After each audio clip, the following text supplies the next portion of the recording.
Hey, I'm going to try to do a sum up version of my explanation for the YouTube video because my typed response was too long and started giving me error messages. So I printed it out and I will be reading to you some of the highlights from what I typed. So the explanation, what I saw going on with CBT was pretty much there was some dysfunctional thinking. I got three main types being jumping to the negative conclusions without evidence. So like when he said, like what's wrong with my beard? I'll tell you what, it's in the transitional phase. When it gets fully done, it'll be great. Like he kind of went through that whole argument without even letting her participate. Overgeneralization. When he first started the conversation, she said she wasn't hungry. So she kind of made a comment that if she was hungry, she would come back. She would have went down there and ate with his girlfriends, which I haven't seen the movie, so I don't know if that was a truthful statement or like a slam. I'm not sure.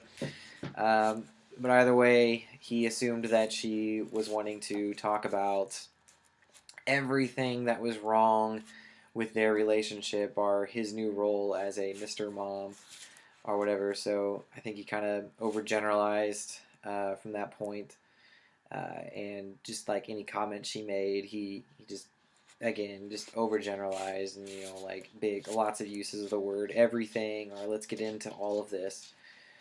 Also, I think the last one that I thought was like kind of one of the major ones was magnifying and minimizing.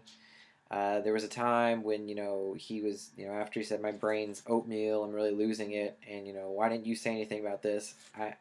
I think he might have been referring to maybe a time when she was a stay-at-home mom, and she kind of shot back. That's because I wasn't miserable. I wasn't losing my mind. I took pride in what I was doing, and I thought there was a lot of value in raising up human beings. And probably wasn't the right time for him to hear that. So he didn't really hear that as a positive encouragement. He kind of minimized that and definitely magnified the fact that she was a little agitated and just kind of blew everything out. Like didn't hear that at all. And she's like, "Well, where are you going?" He's like, "Well, I'm going to go lay on the big fat couch." And again, referencing the fat joke that she never said. So, well, until actually he did leave, and then she said it. But at the time, he didn't know she was going to say that, so it was probably magnifying. Interventions that I thought would be good. Stopping tools, trying to stop the thought of the thoughts that are contributing to the negative schemas that are troubling him. So whether he's using a rubber band or a 3x5 card with some positive thoughts on the backside, just collaborating with the client would probably be helpful. And then determining if which of these stopping thought methods will work the best for him. Also, I thought that using positive connotations would be good, helping him, surround himself in some positive stuff. That so trying to find what's going right with the situation. He's spending time with his daughter. He's cooking meals. He's doing room service. He's being a positive male influence on his children. I'm sure there's some things that are going right in this situation that he again is minimizing and not really taking credit for. The third, I thought using the three column method might be good to raise some awareness in the situation. So identifying the troubling event, I think he's having problems adjusting to being a stay-at-home dad.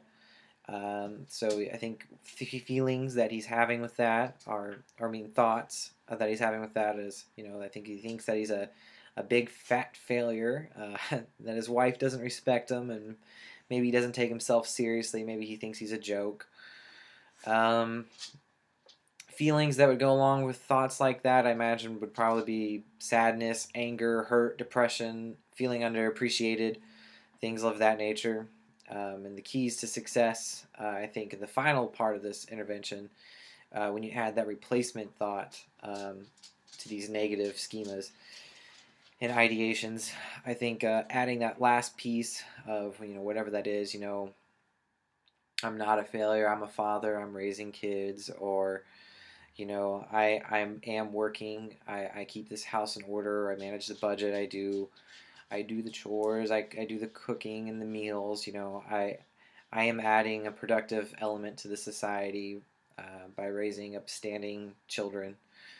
So whatever these positive reinforcers are that replace these dysfunctional thoughts, I think that's really going to be key for him to latch on, so he stops ruminating on the negativity and starts replacing these thoughts with more positive ones. All right, so that's my not so quick summation. Hope you enjoyed it.